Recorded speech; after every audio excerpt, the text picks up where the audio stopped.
जो पतिव्रता नारी को गलत निगाहों से देखने पर जो पाप लगता है, वो पाप भगवान शिव मुझे दे दे, अगर मैं तेरे को वचन दे के वापिस न आऊं।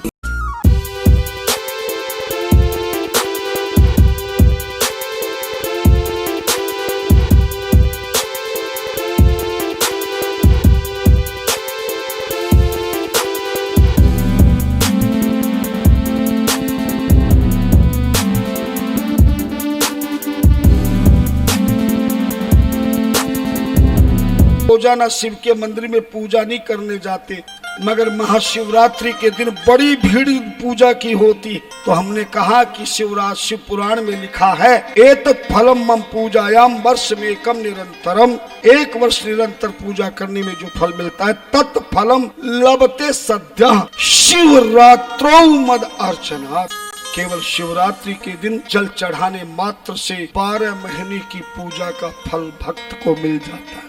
मगर ये मत सोचना बड़े खुश हो रहे हो कि अच्छा किया गुरुजी आपने बता दी, अब तो साल भर मंदिर में जाने की जरूरत ही क्या, शिवरात्रि को चले जाएगी फल मिल जाएगी। ये तो उदाहरण दिया है, शिवरात्रि की एक दिन की पूजा का फल 12 महीने की पूजा का फल मिलता है। ध्यान देना, पूजा तो आप करते हो पर दिन की पूजा करते हो, रात में आप पूजा नहीं करते। 90% लोगों का नियम है सुबह सुबह जाके जल का लोटा भीड़ में चढ़ा देंगे, लेकिन रात को सो जाते हैं, जबकि इसका नाम है महाशिवरात्रि। शिव का अर्थ है कल्याण करने वाली, और रात्रि का मतलब है रात्रि। जिस रात्रि को शिव पूजा से जीवन का कल्याण हो जाता है, उसे महाशिवरात्रि कहते हैं। आप भी पूजा किया करो, एक पूजा दिन में, 4 पूजा रात को किया करो। पूजा वैसे ही करनी जैसा मैंने बताया, और शिवरात्रि के दिन दिशा नहीं देखनी है, अपनी दशा देखनी है, कहीं गिर ना जाओ। लेकिन एक नियम है, कोई कितनी दिन में पूजा करे, रात पूजा करे, अगर पूजा करने वाला पूजा तो विधि विधान से कर लेवे, लेकिन वो भक्त महाशिवरात्रि की कथा बैठ के ना सुने, जैसे एकादशी का व्रत तभी माना जाता है जब एकादशी की कथा हो जाती है। सत्यनारायण का व्रत तभी पूर्ण माना जाता है जब सत्यनारायण की कथा सुन लेते हैं। हरिद्वार में गंगा में डुबकी लगाने से गंगा का फल नहीं मिलता जब तक गंगा के तट पे बैठ के गंगा की कथा ना सुने। रामायण में धनुष यज्ञ जाते समय अहिल्या का उद्धार किया प्रभु श्री राम ने। राम जी बोले, प्रभु मुझे पाप लग गया है, पदभ्याम ने स्पर्शेद अग्नि गुरु ब्राह्मणे बचा। एक पर नारी को छत्री होकर के मैंने पांव लगाया है। विश्वामित्र बोले, तेरे पापों से मुक्ति अभी दिला देता हूँ। तो विश्वामित्र जी गंगा में स्नान कराने राम लक्ष्मण को गए, बालकांड में पढ़ लेना। और गंगा में डुबकी लगाने के बाद राम से बोले, केवल डुबकी लगाने से गंगा का फल, स्नान का फल नहीं मिलता जब तक गंगा की कथा नहीं सुनी जाए। विश्वामित्र जी ने गंगा की कथा सुनाई। कभी भी तीर्थ में जाओ, तीर्थ में तुम्हें पूजा का सामान मिले ना मिले, मगर हर तीर्थ में उस तीर्थ की कथा जरूर मिल जाए। एक पुस्तक खरीद लो, एक पढ़े हुए से सुन लो, सब कुछ दक्षिणा दे दो, आनंद आ जाए। इसी तरह से शिवरात्रि की पूजा करने वाला दिन में पूजा करे या रात्रि को, लेकिन महाशिवरात्रि की कथा सुनना परम आवश्यक है। आइए मैं वो कथा सुना देता हूँ। सब सीधी कमर करके बैठो। सौभाग्यवती नारियां सिर पर पल्ला करे, जो भी कामना है झोली फैलाकर हाथ जोड़कर मन में सोच लेना। शिव पुराण के आधार पर शिवरात्रि के दिन पूजा करने के बाद कथा जरूर सुननी चाहिए। बहुत सुंदर कथा है। इस कथा के बिना शिवरात्रि का व्रत पूजन सफल नहीं होता। और ये सतयुग की कथा है। किसकी कथा है? सतयुग की कथा है। और इस कथा को सुनाने से पहले एक बात जानकारी और देना चाहता हूँ कि सतयुग में और त्रेता युग में जैसे मनुष्य आपस में बात करते हैं, ऐसे पेड़ पौधे पशु पक्षी जीव जंतु भी मनुष्यों से बात करते थे। मनुष्यों से बिल्कुल उसी तरह बात करते थे। पक्षी पशु जीव जंतु पेड़ पौधे, ऐसा नियम है। लेकिन द्वापर युग में बलराम के श्राप से सारे पशु पक्षी आ तो करते हैं पर जबान बंद हो गई। कथा सतयुग की है। सतयुग में एक शिकारी था, गुरुद्रोह नाम का शिकारी। प्रतिदिन नियम से वो शिकार करता था, धनुष बाण ले जाता था, कमर में चूरमे का भोजन बांधता कपड़े में बांधकर, और मिट्टी की सुराई देखी होगी पानी की, उसको कमर में बांध कर ले जाता था। प्यास लगे तो पानी पी लेता था, भूख लगे तो भोजन कर लेता था। रोज पशु पक्षियों का शिकार करके लाता, उन्हें मार कर उनकी चमड़ी उतार के हड्डियां और चमड़ी बाजार में बेच के, मांस बेच करके अपने बच्चों का गुजारा करता था। कौन करता था? जोर से बोलो। शिकारी। एक दिन शिवरात्रि के दिन भी रोजाना की तरह वो शिकार करने के लिए जंगल में गया शिकारी, मगर शिकारी को पता नहीं कि ये आज शिवरात्रि है। उसे क्या मालूम क्या कोई व्रत होता है। शिकार करने गया, परंतु भोलेनाथ की कृपा से सुबह से शाम हो गई, पर शिकारी को कोई भी पशु पक्षी जीव जंतु शिकार नहीं मिला। और जब शिकार नहीं मिला तो उसको चिंता लगी कि आज मैं अपने बच्चों के लिए भोजन की व्यवस्था कैसे करूंगा। इसलिए भोजन और पानी जल होते हुए भी शिकारी को चिंता के कारण भूख नहीं लगी, और सुबह से ना भोजन किया ना जल पिया। दिन कौन सा था? जोर से बोलो। बिना करे ही आज उस शिकारी का शिवरात्रि का। शाम को जब घर जाने लगा कि मैं खाली हाथ क्या करूंगा, तभी सामने एक तालाब दिखाई दिया। शिकारी सोचने लगा, कदा यास्यति काश्चिद् वै कदा हन्यामहं पुनः इति बुद्धिं समास्थाय स्थितो सौक्षतृष्णावित। मैं खाली जाकर क्या करूंगा? लगता है मेरे डर से आज सारे शिकार जंगल में छिप गए हैं, लेकिन रात को इस तालाब में पानी पीने जरूर आएंगे। क्यों ना किसी पेड़ पर बैठकर छुप के बैठ जाता हूं, नीचे रहूंगा तो मेरा शिकार हो जाएगा। कोई भी शिकार आएगा तो शिकार मार के सुबह चला जाऊंगा। यही सोचकर शिकारी उस तालाब के किनारे पर वृक्ष था, उस वृक्ष पर बैठ गया, उस वृक्ष की टहनी पर बैठ गया। भगवान शिव कृपा से कौन सा दिन था? बोलो ना, महाशिवरात्रि था। और शिव की कृपा से जिस वृक्ष पे बैठा, वृक्ष कोई और नहीं था, बेल का ही वृक्ष था। और इतना नहीं, भोलेनाथ की कृपा से शिकारी जिस बेल वृक्ष की टहनी पर बैठा, तालाब के किनारे पुराना कोई शिवलिंग उसी टहनी के नीचे था। रात्रि का पहला प्रहर जैसे ही आया, जैसे ही पहला प्रहर आया, एक हिरणी आई पानी पीने के लिए। कौन आई? हिरणी। जोर से बोलो। हिरणी तो जानते होगे, हिरण की मैडम को हिरणी कहते हैं।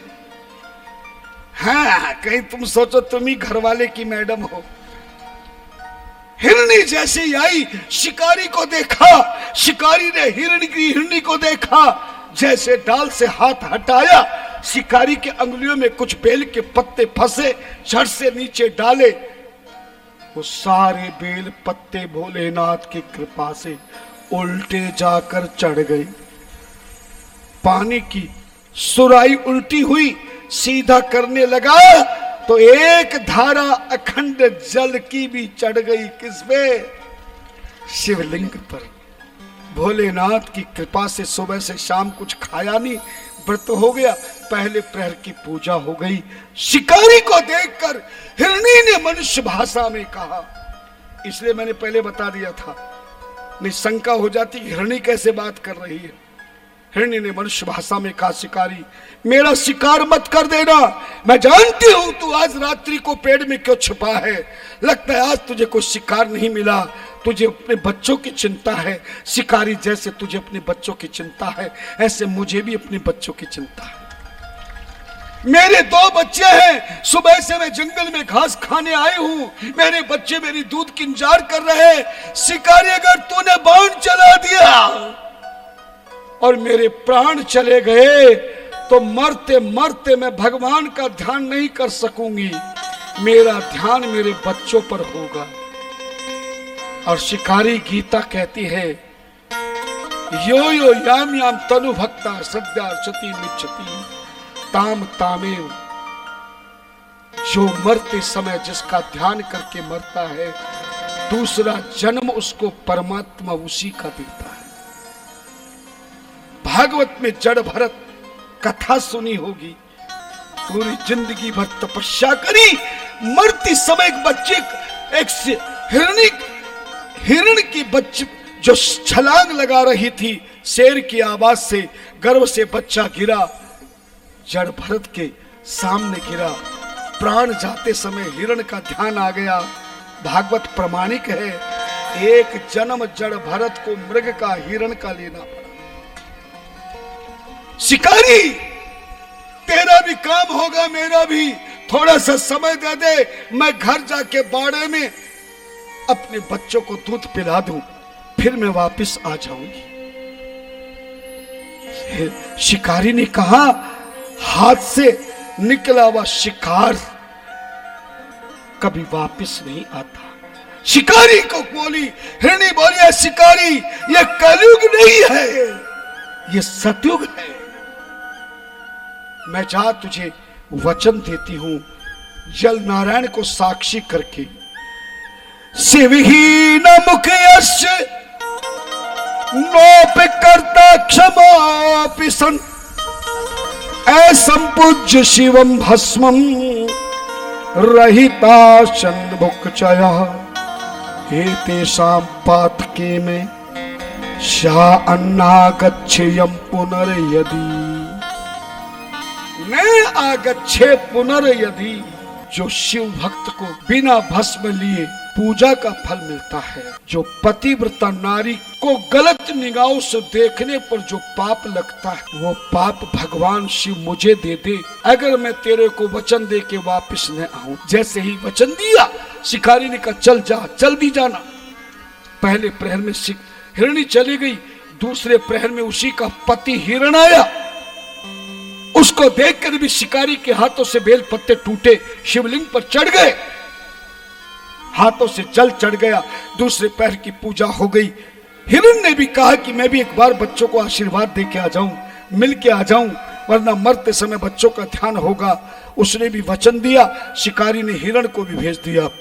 तीसरे पैर में हिरण की पत्नी की बहन हिरणी आई। उस समय भी बेलपत्र चढ़े, जल चढ़ा, तीसरे प्रहर की पूजा हो गई। उस हिरणी ने भी वचन दिए और तीसरे प्रहर में उसको भी छोड़ दिया। दो हिरणी, एक हिरण, दो दो बच्चे थे। कितना परिवार हो गया? दोनों हिरनियों के दो दो बच्चे, दो हिरणी एक हिरण, कितना हो गया परिवार? लगता मैथ तुम्हारा कमजोर है। 7 हिरण परिवार। वापस जाने लगे। बच्चों ने कहा, तुम्हारे बिना हम क्या करेंगे? जब तुमने किसी को वचन दिया है कुर्बानी देने का, हम भी तुम्हारे साथ चलेंगे। प्रातःकाल ब्रह्म मुहूर्त में चौथे प्रहर में 7 प्राणी पहुंच रहे हैं। शिकारी ने देखा वो 2 हिरणी एक हिरण के साथ ये अपने बच्चों को भी लेके आए हैं। हिरणी ने कहा, शिकारी, मैं अपने बच्चों के साथ आज कुर्बानी के लिए तैयार है, तो हमारा शिकार करके अपने बच्चों का पालन कर लेना। शिकारी की आंखों में आंसू आ गए। शिकारी को ज्ञान हो गया, क्योंकि 3 प्रहर की 3 पूजा हो चुकी थी। चौथे प्रहर में देखकर शिकारी ने अपने हाथ हटा के जैसे बेल पत्ता नीचे फेंका। मन में सोचा, ईश्वर ने मुझे मनुष्य जीवन दिया है, मुझे बुद्धि दी है, मुझ मनुष्य से तो बढ़िया ये हिरण परिवार है, जो पशु होते हुए भी अपने दिए वचनों का पालन करने के लिए कुर्बानी देने को तैयार है। और मुझे ईश्वर ने मनुष्य जन्म दिया, और मैं ऐसे धर्मात्मा पशु पक्षियों का शिकार करके केवल बच्चों का पेट पालन करता हूं। जैसे शिकारी ने सोचा, बेल पत्ते नीचे फेंके, उल्टे चढ़ गए। जल का पूरा पात्र उठा के नीचे फेंका, शिवलिंग से टकरा के पूरा जल चढ़ गया। और चौथे पैर की अंतिम पूजा में चूरमे का जो भोजन ले गया था, वो भी जो फेंका, कपड़ा फटा और चूरमे का भोग भगवान शिवलिंग पर चढ़ गया।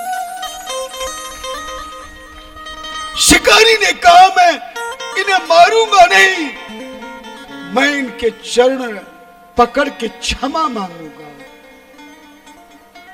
महाराज, जैसे पेड़ से कूदकर हिरण परिवार से क्षमा मांगने के लिए कूदा, उसकी धोती बेल के कांटों में अटक गई।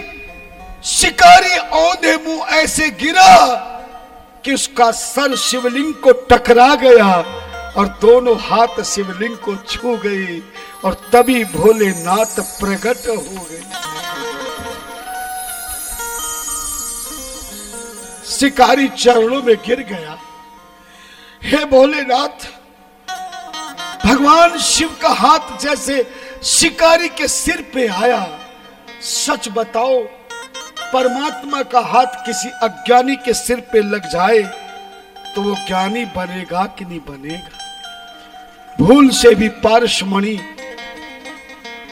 गले से गले सोने को भूल से छू जाए तो लोहा सोना बनेगा कि नहीं बनेगा? प्रभु का हाथ छूते ही शिकारी को ज्ञान आ गया, किए गए कर्मों का ध्यान आ गया, मेरे भोलेनाथ का सम्मान करने का ज्ञान आ गया।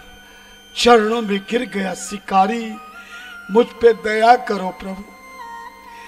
आप बड़े बड़े जन्म की तपस्या के बाद किसी को दर्शन नहीं देते हैं।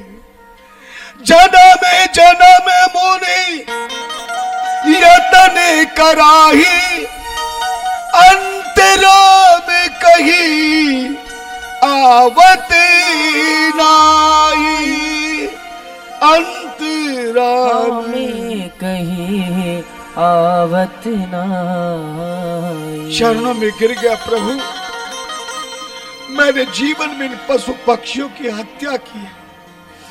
मैंने इनका मांस और हड्डियां बेचकर अपने बच्चों का गुजारा किया है, लेकिन आज आपने मुझे दर्शन कैसे दिए प्रभु? आप तो बड़े बड़े मुनि तपस्वियों को भी आप दर्शन नहीं देते। मैंने तो कोई पुण्य किया ही नहीं प्रभु, मैंने तो कोई धर्म कर्म किया ही नहीं प्रभु। चरणों में गिर गया शिकारी, रोने लगा प्रभु। चरणों में गिर के कहा, प्रभु मैंने कोई पुण्य आज तक नहीं किया, मगर आपने मुझे दर्शन कैसे दिए? भगवान भोलेनाथ ने कहा, शिकारी तूने तो आज सतयुग में ऐसा किया है जो ब्रह्मा विष्णु भी नहीं कर पाए। अरे शिकारी, ब्रह्मा विष्णु ने तो केवल दिन में एक पूजा की है, मगर जिस दिन मेरे शिवलिंग की पूजा ब्रह्मा विष्णु ने की थी, वो दिन आज का दिन महाशिवरात्रि का है, और तूने रात्रि की 4 प्रहर की 4 पूजाएं तूने पहली बार की है। मैं तुझसे बहुत प्रसन्न हूं। मांग वरदान, तू क्या मांगना चाहता है? शिकारी रोने लगा, बोले मुझे वरदान मत दीजिए प्रभु, मैं वरदान के काबिल नहीं हूं नाथ। अगर वरदान देना है तो इस हिरण परिवार को वरदान दीजिए प्रभु, जिनकी कृपा से आज आपके मुझे दर्शन हो गए। मैं अभागा भला तुम्हारे दर्शन कहां कर सकता? भगवान शिव ने कहा, तू चिंता मत कर, पहले इस हिरण परिवार को ही मैं वरदान दे देता। ये हिरण परिवार कुर्बानी के लिए खड़ा है। शिकारी भले तू बाण ना मार, मगर आज इनकी मृत्यु निश्चित है। आज ये शरीर छोड़कर मेरी कृपा से उत्तर दिशा में 7 तारों का मंडल बनकर हमेशा आकाश में विराजमान रहेगा। त्रेता युग से लेकर उसके पश्चात ये 7 सप्त ऋषियों का मंडल बनेगा। ज्ञानी ऋषि होंगे और इतिहास में इनका नाम अजर अमर होगा। लेकिन शिकारी, तूने भी तो मेरी पूजा की है, तू भले वरदान मत मांग। भगवान शिव ने शिकारी को छाती से लगा लिया, अपने हाथों से आंखों के आंसू पोंछने लगे। भोलेनाथ रोने लगे। प्रभु भी उस भक्त की करुणा भाव को देखकर शिकारी से बोले, मैं तेरी भक्ति से बहुत प्रसन्न, चल तुझे वरदान देता हूं। आज के बाद जब भी महाशिवरात्रि आएगी, दिन की एक पूजा जो ब्रह्मा विष्णु ने की, केवल उस पूजा करने वाले को शिवरात्रि का फल प्राप्त नहीं होगा, उसी को शिवरात्रि की पूजा का फल होगा जो महाशिवरात्रि की 4 प्रहर की 4 पूजा करेगा। और कलयुग में रात्रि की 4 प्रहर की 4 पूजा जो ना कर सके, केवल रात्रि की एक पूजा करके तेरी कथा को मुझ शिव के सामने बैठ के सुन लेगा, मैं तेरी तरह उसकी भक्त की भी कामना को पूर्ण कर। अंत में शिव जी बोले, शिकारी तूने पाप किया है, जीव जंतुओं को पशु पक्षियों को मार कर तूने पाप किया है, इस पाप का फल तुझे भोगना पड़ेगा। तो सतयुग में लकड़ी बेचने वाला लकड़ी काट के लकड़हारा बनेगा, मगर तूने मां शिवरात्रि की 4 पूजा की है, इसलिए त्रेता युग में तू शिकारियों का राजा होगा। श्रृंगवेरपुर तेरी राजधानी होगी। तुझे राम जी को बुलाने की आवश्यकता नहीं, राम जी खुद तेरे नगर में मिलकर तुझे मित्र बनाकर जीवन का आनंद प्राप्त। सूत जी महाराज कहते हैं, ऋषियों, जो भी इस कथा को सुनता,